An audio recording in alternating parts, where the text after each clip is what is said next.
Hello दोस्तों, आप सभी का आपके अपने YouTube channel SP classes Bikaner पर हार्दिक स्वागत है। आपके लिए महा मैराथन क्लास लेकर आया हूं जो कि आपके पेपर के लिए वेरी इंपॉर्टेंट रहने वाली है। किसकी क्लास है? बीए 6 सेमेस्टर राजनीति विज्ञान, जिसके अंदर आपका सिलेबस रहने वाला है इंटरनेशनल रिलेशन यानी अंतर्राष्ट्रीय संबंध। ये पॉलिटी की क्लास आपके लिए बहुत ही ज़्यादा महत्वपूर्ण है, उपयोगी रहने वाली है, क्योंकि यहाँ से आपको परीक्षा के अंदर बहुत अधिक क्वेश्चन आपको देखने को मिलने वाले हैं।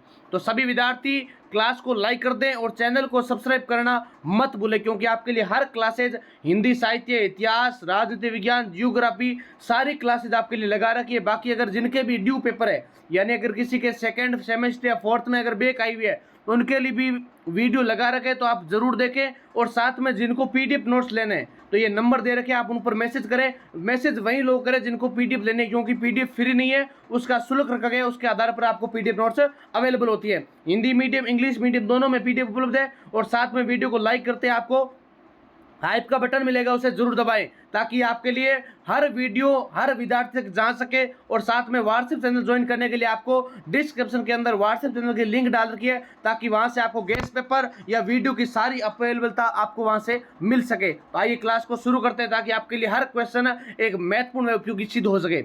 तो पहला क्वेश्चन आपके लिए रहने वाला है कि संयुक्त राष्ट्र संघ की महासभा की संरचना, कार्य एवं महत्व का विश्लेषण कीजिए। बहुत ही ज्यादा महत्वपूर्ण व उपयोगी क्वेश्चन है। तो अगर बात करें, यूनाइटेड नेशंस जनरल असेंबली यानी संयुक्त राष्ट्र महासभा का प्रमुख अंग होता है। किसका होता है? एक प्रमुख अंग है, जिसे विश्व का वैश्विक संसद भी कहा जाता है। इसमें सभी सदस्य देशों को समान प्रतिनिधित्व प्राप्त होते हैं, अर्थात प्रत्येक सदस्य राष्ट्र के पास एक मत होता है, चाहे वह छोटा देश हो या महाशक्ति हो। यानी वर्तमान में इसमें कुल 190 से अधिक देश शामिल होते हैं, लगभग आंकड़े की बात कर रहा हूं मैं। अगर हम इसकी संरचना की बात करें तो महासभा का प्रत्येक सदस्य देश अधिकतम 5 प्रतिनिधि भेज सकता है, लेकिन मतदान का अधिकार केवल एक ही होता है। महासभा का वार्षिक अधिवेशन होता है जो न्यूयॉर्क में आयोजित किया जाता है। यानी जो महासभा है उसका जो वार्षिक अधिवेशन है वो कहाँ पर होता है विद्यार्थियों? न्यूयॉर्क में होता है। कहाँ पर होता है? न्यूयॉर्क में होता है। इसके अतिरिक्त विशेष और आपातकालीन अधिवेशन भी बोला जा सकता है। इसके अगर कार्य की बात करें तो महासभा के प्रमुख कार्यों में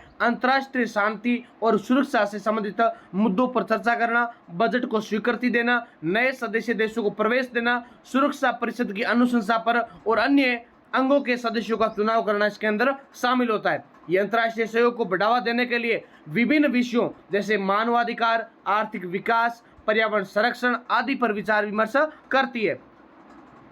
फिर अगला पॉइंट है, महासभा के निर्णय सामान्यतः, अगर हम इसके निर्णयों की बात करें तो सिफारिशात्मक होते हैं, अर्थात ये बाध्यकारी नहीं होते। यानी जो महासभा के निर्णय होते हैं विद्यार्थियों, वो बाध्यकारी नहीं होते, लेकिन इनका नैतिक और राजनीतिक प्रभाव अत्यधिक माना जाता है। फिर इसका महत्व क्या है? तो महासभा का सबसे बड़ा महत्व यह है, ये सभी देशों को समान मंच प्रदान करते हैं। क्या करते हैं? सभी देशों को समान मंच प्रदान करते हैं, जहां वे अपने विचार व्यक्त कर सकते हैं। ये विकासशील देशों के लिए विशेष रूप से महत्वपूर्ण माने जाते हैं, क्योंकि यहाँ वे अपनी समस्याओं को वैश्विक स्तर पर उठा सकते हैं। इनके अलावा महासभा अंतर्राष्ट्रीय कानून के विकास, मानवाधिकारों के संरक्षण और वैश्विक नीतियों के निर्माण में महत्वपूर्ण भूमिका निभाती है।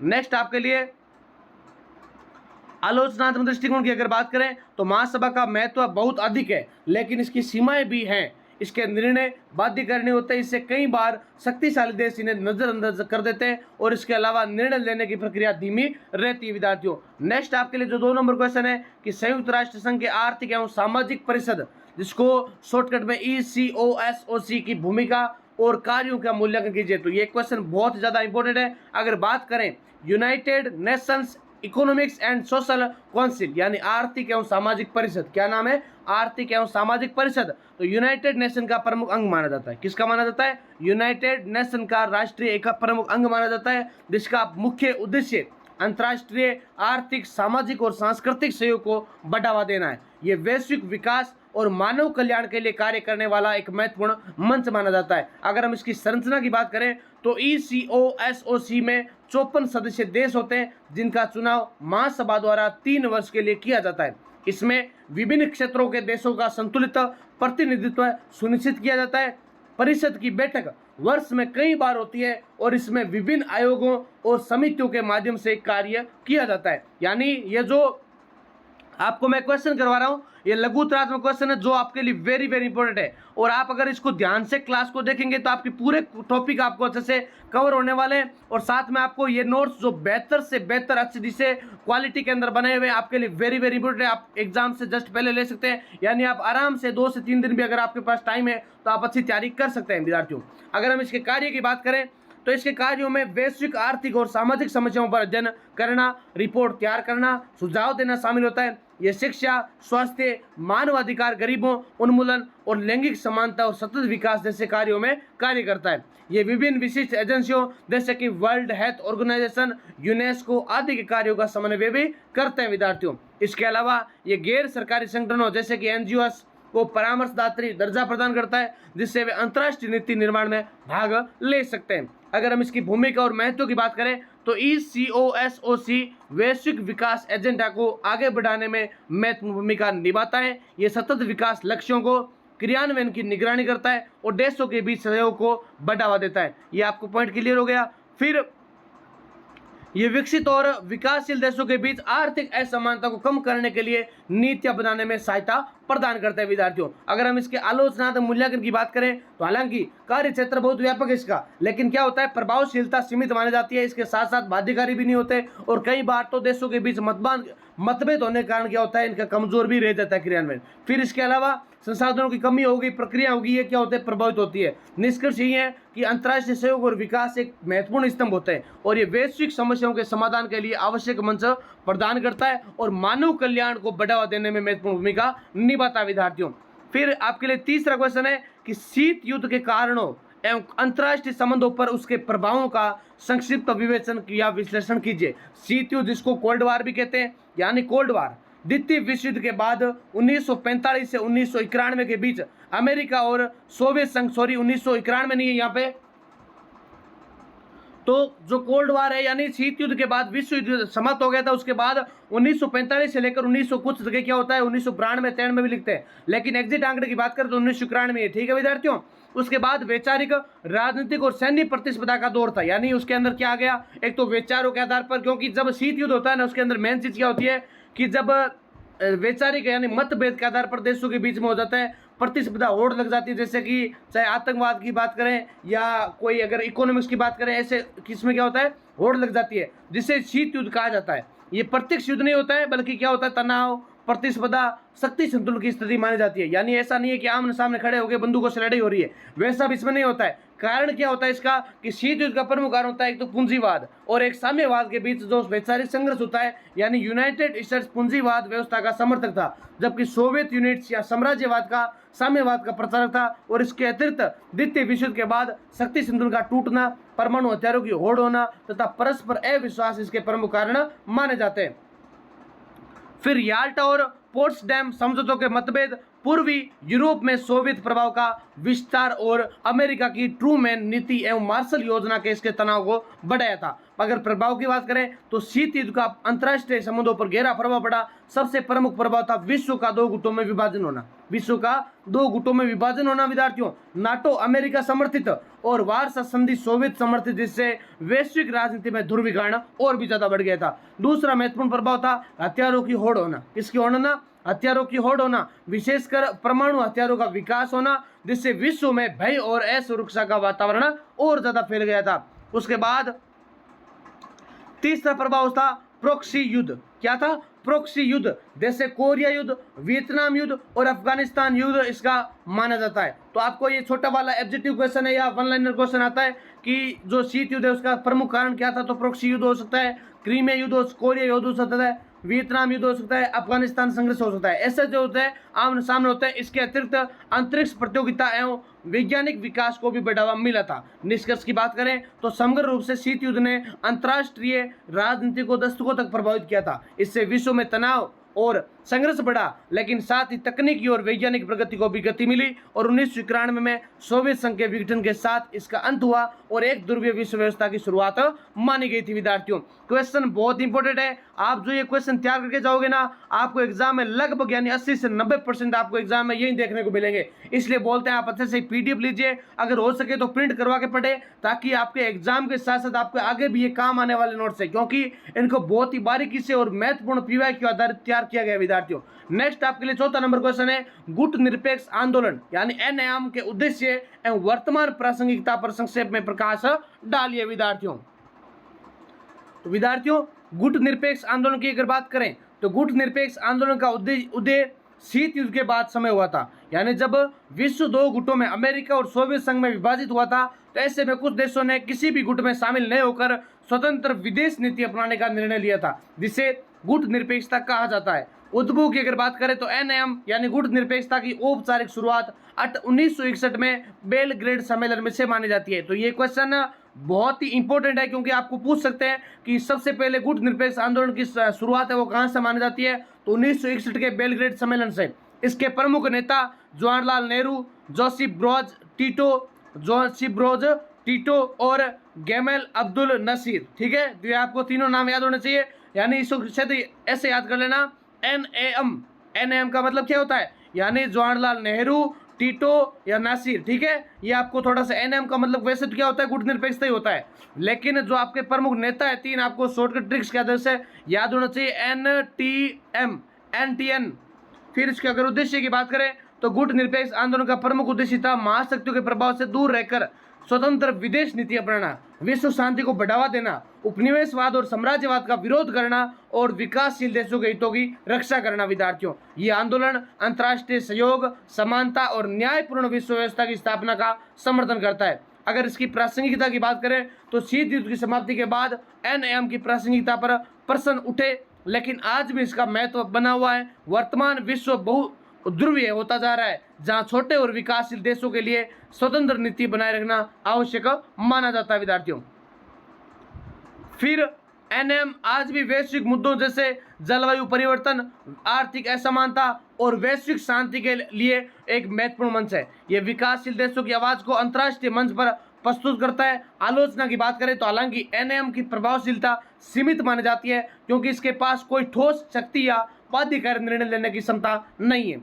कई सदस्य देश समय समय पर महाशक्तियों के करीब होते जा रहे हैं। निष्कर्ष की बात करें, फिर भी गुट निरपेक्ष आंदोलन अंतर्राष्ट्रीय राजनीति में संतुलन और गुट निरपेक्षता का प्रतीक है। ये आज भी विकासशील देशों के लिए एक महत्वपूर्ण मंच बना हुआ है। नेक्स्ट आपके लिए 5 नंबर क्वेश्चन है, यूनाइटेड स्टेट्स की विदेश नीति के प्रमुख सिद्धांतों एवं उद्देश्यों का विश्लेषण कीजिए।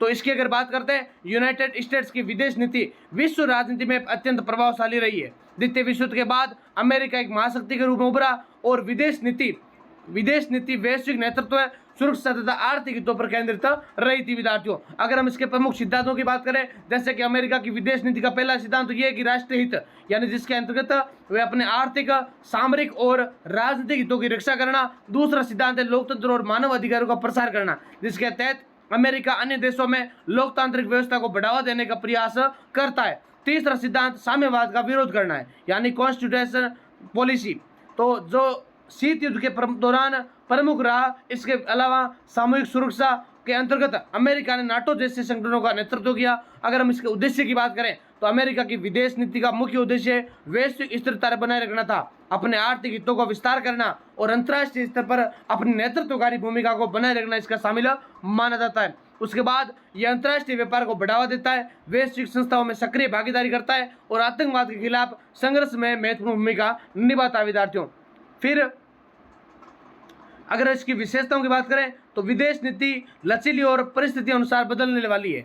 विदेश नीति कैसी है? लचीली और परिस्थिति अनुसार बदलने वाली है। समय समय पर इसमें हस्तक्षेपवादी दृष्टिकोण देखा गया। इससे जैसे इराक और अफगानिस्तान में आलोचना की बात करें तो अमेरिका की विदेश नीति की आलोचना भी होती जा रही है, विशेषकर उसके दोहरे मापदंड और अन्य देशों के आंतरिक मामलों में हस्तक्षेप के कारण माना गया। निष्कर्ष यही है कि समग्र रूप से अमेरिका की विदेश नीति शक्ति, हित और आदर्शों का मिश्रण है और ये वैश्विक राजनीति को दिशा देने में महत्वपूर्ण भूमिका निभाती है। फिर इसके साथ विवाद भी जुड़े रहते हैं। जैसे अगला नेक्स्ट क्वेश्चन आपके लिए 6 नंबर, चीन की विदेश नीति की प्रमुख विशेषताएं एवं वैश्विक भूमिका का संक्षिप्त वर्णन कीजिए। तो अब बात करेंगे चीन की। चाइना की विदेश नीति समय के साथ काफी विकसित हुई है, यानी 1949 में जनवादी गणराज्य चीन की स्थापना के बाद प्रारंभिक वर्षों में यह नीति साम्यवादी विचारधारा और सोवियत संघ के प्रभाव में देखने को मिलती थी, लेकिन बाद में इसमें व्यवहारिकता और आर्थिक हितों का समावेश हुआ। प्रमुख विशेषताओं की बात करें तो चीन की विदेश नीति का प्रमुख सिद्धांत शांतिपूर्ण से अस्तित्व, यानी पीसफुल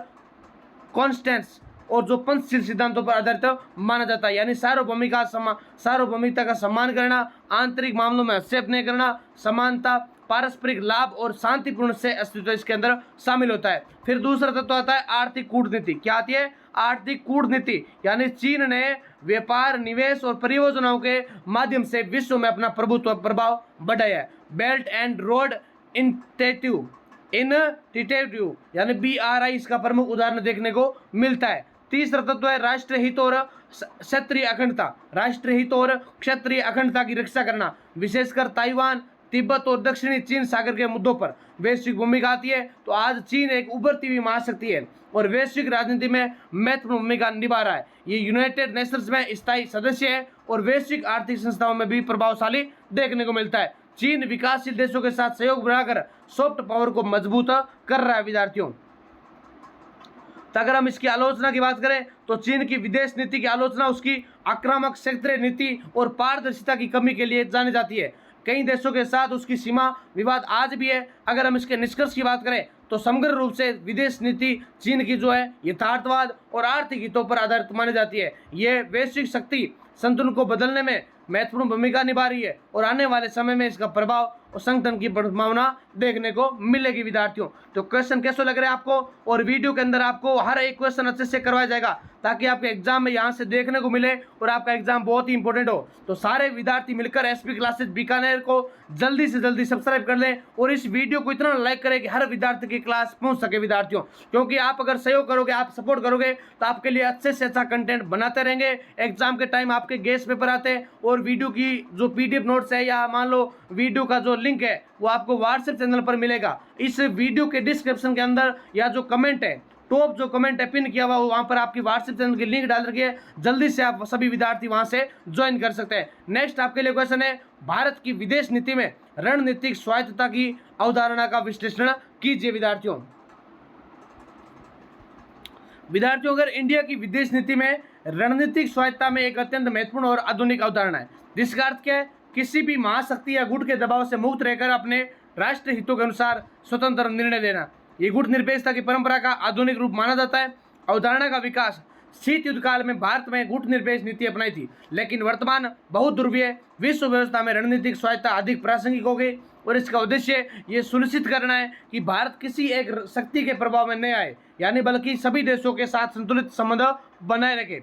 प्रमुख तत्व इसका है कि रणनीतिक स्वायत्तता का पहला तत्व है कि स्वतंत्र निर्णय क्षमता, यानी भारत अंतर्राष्ट्रीय मुद्दों पर अपने राष्ट्रीय हितों को प्राथमिकता देता है। जैसे रूस यूक्रेन युद्ध पर इसका संतुलित रुख अपनाया, यानी भारत क्या करता है, चाहे कभी भी किसी देश के बीच में युद्ध हो रहे हैं, अभी कुछ सालों के मध्य या कुछ महीनों के पहले रूस यूक्रेन युद्ध चल रहा था, लेकिन भारत ने अपनी किसी भी देश के साथ प्रतिक्रिया नहीं दी थी, क्योंकि भारत ने कौन सा रुख अपनाया था? गुट निरपेक्ष, यानी सभी देशों को सम्मान मानना और सभी को अपने राष्ट्रीय हितों की महत्व देना। फिर दूसरा तत्व है बहुसंरक्षण, यानी भारत एक साथ कई देशों और संगठनों के साथ संबंध बनाए रखना चाहता है, जैसे ब्रिक्स और क्वाड, यानी दोनों में भागीदारी है। तीसरा तत्व है रक्षा और आर्थिक आत्मनिर्भरता, यानी जिससे बाहरी निर्भरता कम हो। महत्व की अगर बात करें तो रणनीतिक स्वायत्तता भारत को वैश्विक राजनीति में लचीलापन प्रदान करती है। इससे भारत अपने हितों की रक्षा करते हुए विभिन्न शक्तियों के साथ सहयोग कर सकता है। ये नीति भारत की वैश्विक छवि को एक स्वतंत्र और जिम्मेदार शक्ति के रूप में मजबूत बनाती है। आज अगर हम बात करते हैं भारत की विदेश नीति, यानी विदेश नीति आज इतनी मजबूत है विद्यार्थियों, आज वर्तमान समय में यानी भारत के यशस्वी प्रधानमंत्री श्रीमान नरेंद्र मोदी जी के द्वारा हर एक देश के साथ एक ऐसा संबंध बनाया हुआ है, चाहे हम रूस की बात करें, चाहे अमेरिका की बात करें, चाहे ईरान की बात करें, चाहे हर देशों के साथ, यानी भारत अपने कदम से कदम चलाकर चल रहा है। यानी साथ में हर एक देश भारत को एक सपोर्ट, एक लीडर के रूप में देखता है। क्यों देखता है? क्योंकि भारत में वो पावर है आज के टाइम में। इसलिए क्या होता है कि भारत वैश्विक छवि में एक जिम्मेदार और एक अच्छी शक्ति मानकर देखने को मिलनी है विद्यार्थियों। फिर बात करें अगर नेक्स्ट चुनौतियों की बात करें तो चुनौतियां, हालांकि इस नीति को बनाए रखना आसान नहीं है। महाशक्तियों के बीच बढ़ती प्रतिस्पर्धा और क्षेत्रीय तनाव भारत के लिए संतुलन बनाए रखना कठिन बना देते हैं। निष्कर्ष इसका यह कि समग्र रूप से रणनीतिक स्वायत्तता भारत की विदेश नीति का आधुनिक स्तंभ है, जो उसे बदलती वैश्विक परिस्थितियों में स्वतंत्र और प्रभावी भूमिका निभाने में सक्षम बनाता है। अगला नेक्स्ट आपके लिए पॉइंट है भारत और चाइना के संबंधों में प्रमुख मुद्दों हैं चुनौतियों का विश्लेषण कीजिए। तो भारत और इंडिया और चाइना देशों की दो प्रमुख शक्तियां हैं जिसके संबंध सहयोग और प्रतिस्पर्धा दोनों से प्रभावित हैं। दोनों देशों के बीच संबंधों का इतिहास भी जटिल रहा है। यानी प्रमुख मुद्दे, इससे प्रमुख मुद्दा है कि सीमा विवाद यानी वास्तविक नियंत्रण क्षेत्र LAC। ध्यान रखें, सीमा विवाद है, कई बार तनाव और संघर्ष देखने को मिला है, जैसे 1962 का युद्ध, हाल के वर्षों में गलवान घाटी की घटना। दूसरा मुद्दा है आर्थिक असंतुलन, यानी भारत और चीन व्यापार में चीन का पलड़ा भारी है जिससे भारत को व्यापार घाटा झेलना पड़ता है। तीसरा मुद्दा है भू राजनीतिक प्रतिस्पर्धा, यानी चीन की बेल्ट एंड रोड इनिशिएटिव यानी BRI और भारत की एक्ट ईस्ट पॉलिसी। ये आपको पॉइंट याद रखना है, एक्ट ईस्ट पॉलिसी के कारण दोनों के हित कई बार क्षेत्रों में टकराते हैं। इसके अलावा चीन का पाकिस्तान के साथ घनिष्ठ संबंध भी भारत के लिए चिंता का विषय रहता है। फिर सहयोग के क्षेत्र की बात करें, हालांकि मतभेद ये भी है कि फिर भी दोनों देश व्यापार, जलवायु परिवर्तन, बहुपक्षीय मंचों जैसे ब्रिक्स में सहयोग करते हैं। और चुनौती यह है कि दोनों देशों के बीच विश्वास की कमी, सीमा पर बार बार तनाव और क्षेत्रीय प्रभुत्व की प्रतिस्पर्धा प्रमुख चुनौतियां मानी जाती है। इसके अलावा वैश्विक राजनीति में बदलते समीकरण भी संबंधों को प्रभावित करते हैं। और निष्कर्ष यह है कि भारत चीन संबंध सहयोग और प्रतिस्पर्धा का निमिश्रण है। विद्यार्थियों, भविष्य में शांति और स्थिरता बनाए रखने के लिए दोनों देशों को संवाद और विश्वास निर्माण में ध्यान देना आवश्यक है। विद्यार्थियों, फिर आपके लिए नेक्स्ट 9 नंबर क्वेश्चन है, वैश्वीकरण की अवधारणा एवं उसके अंतर्राष्ट्रीय राजनीति पर प्रभाव का विश्लेषण कीजिए। तो जिन्होंने भी अभी तक इस वीडियो को यानी एसपी क्लासेस बीकानेर के चैनल को सब्सक्राइब नहीं किया है या इस वीडियो को अभी तक लाइक नहीं किया है, जल्दी से वीडियो को लाइक करें और कमेंट सेक्शन में बताएं कि आपको क्लास कैसी लग रही है और वीडियो आपको कैसा लग रहा है। क्योंकि हमने इतिहास की क्लास भी आपके लिए लगा रखी है, यानी भारतीय संस्कृति की आधारशिला, भारत का भूगोल महामैराथन 2 घंटे की महामैराथन क्लास आपके लिए लगा दी और उसके साथ साथ हिंदी साहित्य की भी जो कहानी साहित्य है आपके लिए लगा दी। उसके बाद ये पॉलिटी की क्लास आपके लिए लग रही है। तो वेरी वेरी इंपॉर्टेंट, ध्यान से देखें, आपके जो भी सब्जेक्ट आप अच्छे से पढ़ें ताकि आपका, हमारा उद्देश्य एक ही है कि आपका अच्छा रिजल्ट आए, आपके बैक नहीं लगे, आपका रिजल्ट भी अच्छा है और आप अच्छे से उस BA के कोर्स को आप अच्छे से कवर कर सके विद्यार्थियों, ताकि आने वाले समय में आप हमारे चैनल से जुड़े रहें। तो MA BEd के कोई भी कॉलेज के कोर्सेज होते हैं आपके लिए करवाते रहते हैं विद्यार्थियों। फिर नेक्स्ट वैश्वीकरण की बात करें तो वैश्वीकरण एक ऐसी प्रक्रिया है जिसके माध्यम से विश्व के विभिन्न देशों के बीच आर्थिक, सामाजिक, सांस्कृतिक और राजनीतिक संबंधों में तेजी से वृद्धि होती है। इसमें वस्तुओं, सेवाओं, पूंजी, तकनीक और सूचनाओं को वैश्विक स्तर पर आदान प्रदान शामिल होता है। अवधारणा, वैश्वीकरण का मुख्य उद्देश्य विश्व को एक वैश्विक गांव में परिवर्तन करना है जहां सीमाएं कम महत्वपूर्ण हो जाती है और परस्पर निर्भरता बढ़ती है। इसमें बहुराष्ट्रीय कंपनियों, अंतर्राष्ट्रीय संगठनों और तकनीकी क्रांति के महत्वपूर्ण भूमिका होती है विद्यार्थियों। फिर अंतर्राष्ट्रीय राजनीति पर प्रभाव की अगर बात करें तो पहला प्रभाव है आर्थिक एकीकरण। क्या आता है? आर्थिक एकीकरण, यानी देशों के बीच व्यापार और निवेश में वृद्धि हुई है जिससे आर्थिक सहयोग और भी ज्यादा बढ़ गया है। दूसरा प्रभाव है राज्य की संप्रभुता में कमी होना। कैसे? तो वैश्विक संस्थाएं जैसे वर्ल्ड ट्रेड ऑर्गेनाइजेशन और इंटरनेशनल मॉनिटरिंग फंड कई बार राष्ट्रीय नीतियों को प्रभावित करती है। और तीसरा प्रभाव है सांस्कृतिक प्रसार, यानी विभिन्न देशों की संस्कृतियां एक दूसरे को प्रभावित कर रही है और इससे सांस्कृतिक विविधता और एक रूपता दोनों देखने को मिलती है।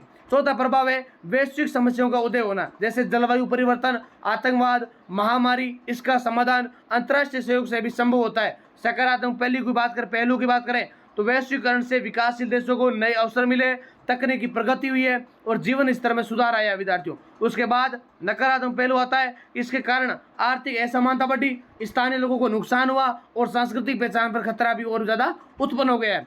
निष्कर्ष यही है कि समग्र रूप से वैश्वीकरण ने अंतर्राष्ट्रीय राजनीति को अधिक जटिल और परस्पर निर्भर बना दिया। इसके लाभों का उपयोग करते हुए उसकी चुनौतियों का समाधान करना आवश्यक माना जाता है।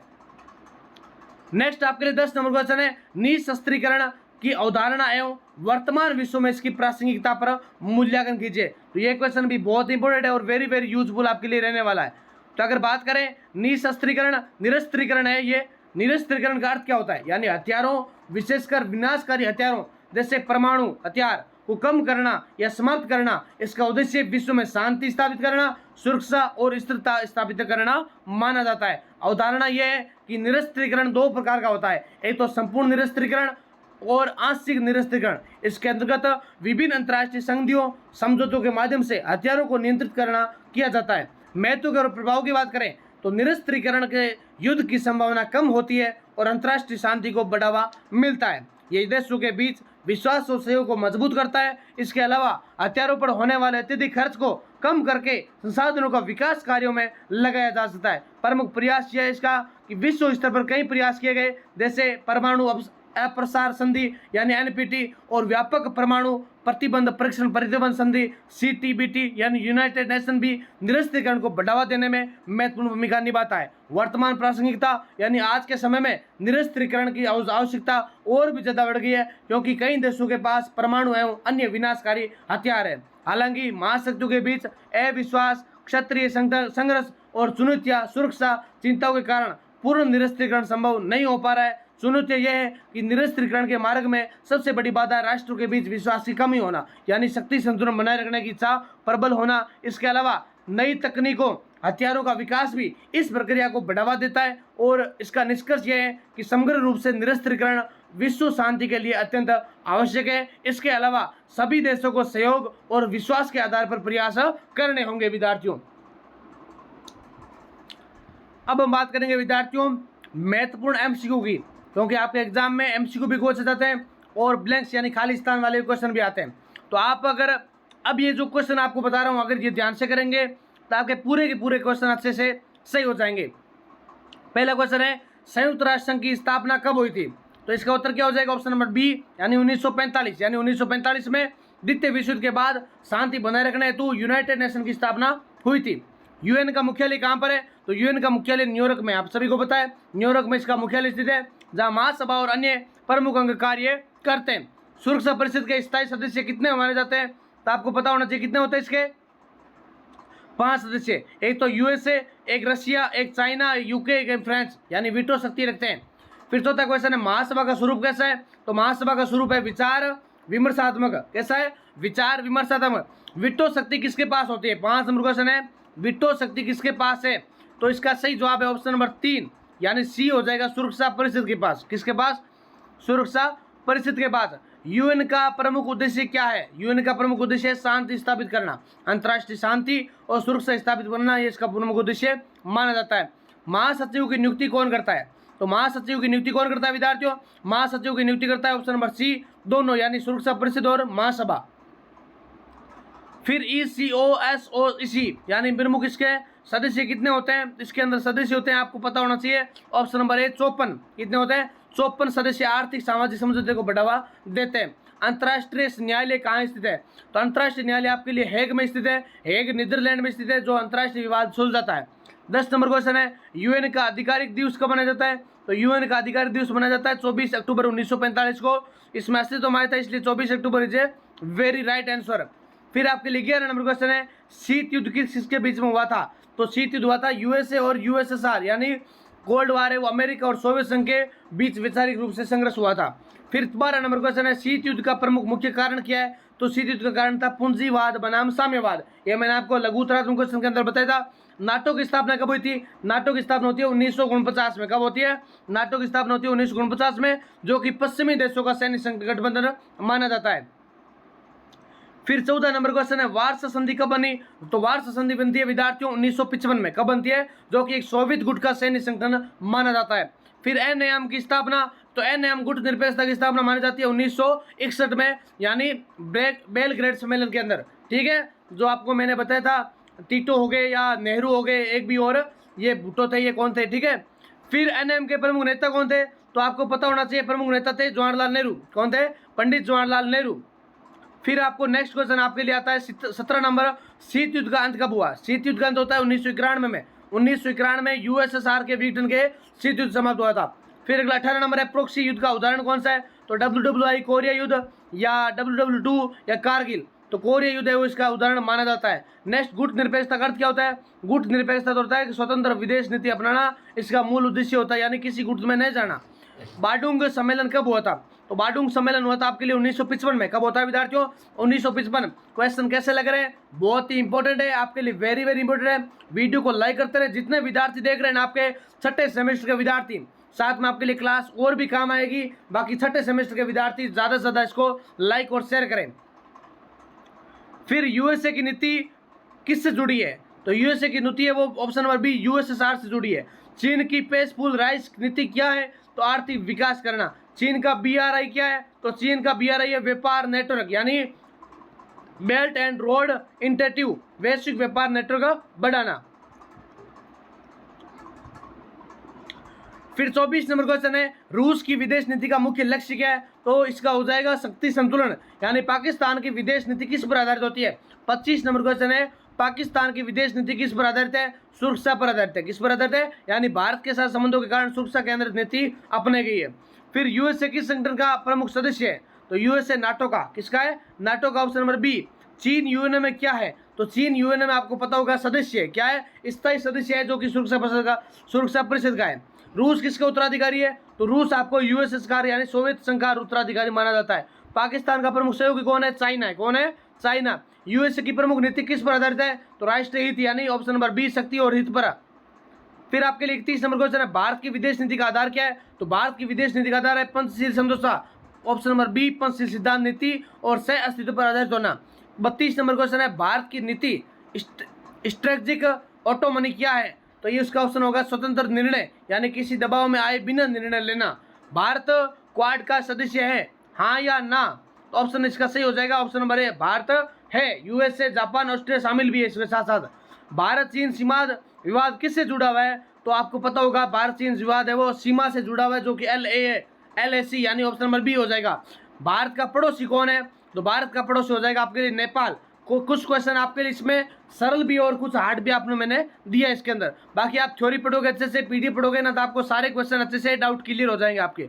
फिर आपके लिए 36 नंबर क्वेश्चन है, भारत की विदेश नीति किसने बनाई थी? तो नेहरू ने इसकी नींव रखी थी। ऑप्शन नंबर बी हो जाएगा। ब्रिक्स में भारत क्या है? ब्रिक्स में भारत है या नहीं है? हाँ बिल्कुल, ब्रिक्स में भारत माना जाता है, ब्रिक्स का सदस्य। फिर भारत की एक्ट ईस्ट पॉलिसी किससे जुड़ी है? तो ये आपको पता होगा एसएसी है, पूरे एशिया से। भारत पाक संबंध कैसे हैं? तो आपको पता होगा कैसे है, तनावपूर्ण है और कैसे है। भारत की विदेश नीति का लक्ष्य क्या है? तो भारत का विदेश नीति का लक्ष्य है शांति और विकास करना। वैश्वीकरण क्या है? वैश्वीकरण दोनों देशों के बीच आर्थिक सामाजिक जुड़ाव करना, यानी जुड़ाव करना। WTO वर्ल्ड ट्रेड ऑर्गेनाइजेशन, यानी सैन्य संगठन क्या है? तो World Trade Organization, option number B हो जाएगा। IMF का कार्य क्या है? तो IMF है इंटरनेशनल मॉनिटरिंग फंड, यानी आर्थिक सहायता देना, वित्तीय सहायता हो जाएगा। फिर निरस्त्रीकरण क्या है? तो निरस्त्रीकरण हो जाएगा हथियारों की संख्या घटाना। ऑप्शन नंबर बी हो जाएगा। क्या हो जाएगा? ऑप्शन नंबर बी विद्यार्थियों। NPT किससे जुड़ा है? तो NPT आपको ध्यान होगा परमाणु से जुड़ा है। किससे जुड़ा है? परमाणु से। ऑप्शन नंबर बी हो जाएगा। Option number B. EU क्या है? EU क्या है? ऑप्शन नंबर प्रश्न नंबर 46 है, तो EU हो जाएगा आर्थिक मंच हो जाएगा। आसियान क्या है? तो आसियान एशिया का एक संगठन है। आसियान दक्षिण पूर्वी एशिया का संगठन माना जाता है। ब्रिक्स में कौन नहीं है? भारत, चीन, यूएसए, रूस। तो ब्रिक्स का सदस्य कौन सा है? यूएसए नहीं है। नीटो क्या है? NIEO क्या है? तो युद्ध है, आर्थिक व्यवस्था है, संस्कृति है, धर्म है। तो ऑप्शन नंबर बी आर्थिक व्यवस्था। क्या है? आर्थिक व्यवस्था। विद्यार्थियों, जलवायु परिवर्तन किसका मुद्दा है? तो जलवायु परिवर्तन आपके लिए स्थानीय, राष्ट्रीय, वैश्विक, निजी। तो ऑप्शन नंबर सी है इसका वैश्विक मुद्दा है, यानी ये वैश्विक में समस्या है, सभी देशों को मिलकर समाधान करना चाहिए विद्यार्थियों। अब आपके लिए कुछ पॉइंट्स भी है, जैसे आपको अच्छे से ध्यान से देख लेना है। देखो वैसे तो मैंने आपको सारे यहाँ से क्लियर हो जाएंगे, MCQ मैंने करवा दिए, बाकी एक बार हम इसको भी अच्छे से पढ़ लेंगे। इसलिए बोलते देखो इतनी डेफिनेटली और तैयार की हुई PDF है, अगर आप लेके पढ़ोगे ना तो 40-50 रुपये अगर आपके लगते हैं ना, तो आपके फिजूल नहीं जाएंगे, आपके अच्छे अंक आएंगे और आपको यहाँ से क्वेश्चन देखने को मिलेंगे। बाकी मैंने इस क्लास के अंदर बड़े वाले जो दीर्घ उत्तरात्मक क्वेश्चन थे वो आपको मैंने नहीं करवाए, वो आपको व्हाट्सएप चैनल पर गेस्ट पेपर में उपलब्ध हो जाएंगे। इसलिए जितने विद्यार्थी अभी क्लास देख रहे हैं, चाहे 10,000 देखे, चाहे 5,000 देखे, चाहे एक विद्यार्थी देखे, सारे के सारे विद्यार्थी WhatsApp channel SP classes Bikaner जरूर ज्वाइन करें, ताकि आपको हर एक मदद वहां से उपलब्ध हो सके विद्यार्थियों। अगर पहले पॉइंट की बात करें, यूनाइटेड नेशन की स्थापना 24 अक्टूबर 1945 को द्वितीय विश्व युद्ध के बाद हुई थी। इसका प्रमुख उद्देश्य अंतर्राष्ट्रीय शांति, सुरक्षा और सहयोग और संघर्षों का शांतिपूर्ण समाधान सुनिश्चित करना था। दूसरा पॉइंट है आपके लिए कि संयुक्त राष्ट्र का मुख्यालय न्यूयॉर्क में US में स्थित है, जबकि इसके प्रमुख अंग विश्व भर में फैले, जैसे अंतर्राष्ट्रीय न्यायालय हेग में और यूनेस्को पेरिस में, जो वैश्विक प्रशासनिक संतुलन को दर्शाता है। ये आपको जो मैं पॉइंट्स पढ़ा रहा हूँ ना लास्ट में, की पॉइंट्स, ये सारे के सारे आपको एग्जाम में बहुत हेल्प करेंगे। कैसे? तो एक को आपको खालिस्तान वाले में और एक आपको MCQ में, साथ साथ में आपको अगर ये छोटे वाले पॉइंट्स याद है तो आपको कोई भी क्वेश्चन आता है ना, तो आप बेझिझक उस क्वेश्चन को अच्छे से कर सकते हो विद्यार्थियों। तीसरा पॉइंट है सुरक्षा परिषद में 15 सदस्य होते हैं। इनमें 5 स्थायी होते हैं, जैसे यूएसए, रशिया, चाइना, यूके और फ्रांस वीटो शक्ति रखते हैं, जिससे किसी भी प्रस्ताव को रोक सकते हैं। ये व्यवस्था शक्ति संतुलन बनाए रखने में के लिए बनाई जाती है। फिर महासभा को विश्व संसद कहा जाता है, यानी जो महासभा होती है उसको क्या बोलते हैं? विश्व संसद कहते हैं, क्योंकि इसमें सभी सदस्य देशों को समान मताधिकार प्राप्त होता है। इसके निर्णय बाध्यकारी नहीं होते, लेकिन वैश्विक नैतिक और राजनीतिक प्रभाव अत्यधिक महत्वपूर्ण होता है। फिर 5 पॉइंट है, International Court of Justice Hague Netherlands में स्थित है, जो राज्यों के बीच कानूनी विवादों का समाधान करता है और अंतर्राष्ट्रीय कानून की व्याख्या करता है। 6 नंबर पॉइंट है, कोल्ड वार 1945 से 1991 में अमेरिका और सोवियत संघ के बीच वैचारिक, राजनीतिक और सैन्य प्रतिस्पर्धा का दौर था, जिसमें प्रत्यक्ष युद्ध नहीं हुआ, लेकिन विश्व 2 गुटों में विभाजित हो गया था। नाटो की स्थापना 1949 में वैश्विक देशों द्वारा सामूहिक सुरक्षा के लिए की गई, जबकि 1955 में सोवियत संघ ने वार्सा पैक्ट बनाकर इसका संतुलन स्थापित किया था, जिससे वैश्विक ध्रुवीकरण और बढ़ गया था। क्यूबा मिसाइल संकट 1962 शीत युद्ध का सबसे खतरनाक चरण था, जब अमेरिका और सोवियत संघ परमाणु युद्ध के कगार पर पहुंच गया, लेकिन कूटनीतिक समझौते ने संकट टल गया था। फिर 8 नंबर पॉइंट है, 8 नंबर पॉइंट आपके लिए क्या है कि क्यूबा मिसाइल संकट, क्यूबा मिसाइल संकट 1962, ये सबसे पढ़ लिया हमने। 8 नंबर पॉइंट है, बर्लिन दीवार 1961 में पूर्व और पश्चिमी जर्मनी के बीच जताई गई और 1989 में गिरा दी गई, जो शीत युद्ध के अंत और यूरोप में एकीकरण का प्रतीक बनी। फिर आपके लिए 10 नंबर पॉइंट है कि नॉन एलीगल मूवमेंट की स्थापना, अलीगढ़ या अलीगढ़ मूवमेंट की स्थापना 1961 में बेलग्रेड सम्मेलन में हुई, जिसका उद्देश्य महाशक्तियों के गुट को दूर बनाकर स्वतंत्र विदेश नीति अपनाना और विकासशील देशों के हितों की रक्षा करना था। फिर यूनाइटेड स्टेट्स की विदेश नीति किस पर आधारित थी? एक तो कॉन्ट्यूमेंटल पॉलिसी इस पर आधारित थी, जिसका उद्देश्य साम्यवाद को रोकना, वैश्विक स्तर पर पूंजीवादी व्यवस्था और लोकतंत्र को बढ़ावा देना माना जाता है।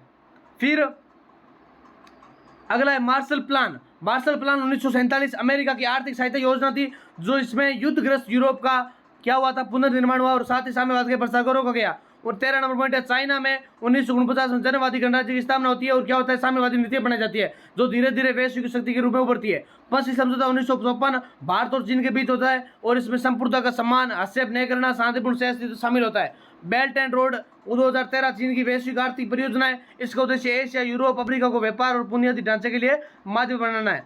रशिया 1991 में सोवियत संघ के विघटन के बाद उसका उत्तराधिकारी बना और आज भी शक्ति संतुलन बनाए रखने में महत्वपूर्ण भूमिका निभाता है।